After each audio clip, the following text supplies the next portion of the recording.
Et ehkä arvannut, että teidän lapsella on tylsää, koska hänellä on liikaa leluja.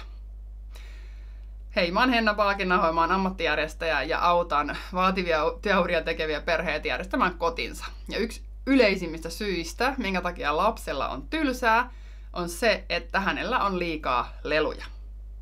No mistä sä tiedät, onko teillä se tylsyyden lähde nyt niissä leluissa? Tässä on 4 syytä, mistä voit päätellä, onko teillä liikaa leluja. Ensimmäinen on se, että lapsi valittaa tylsyyttä, vaikka siellä saatavilla olisi leluja ja tekemistä. Toinen vihje on se, että lattialla on leluja ja ne jää sinne lattialle.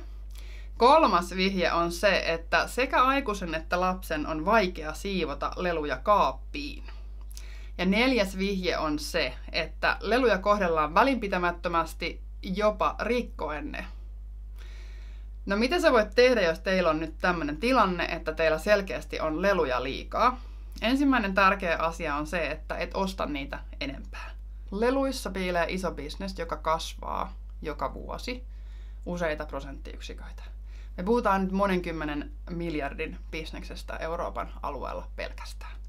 Ja se on kasvukäyrällä. Me tiedetään, että Euroopassakin käytetään yli 200 € leluihin per lapsi per vuosi, joka on aika käsittämätön määrä, jos mietit paljonko leluja sillä määrällä rahaa saa.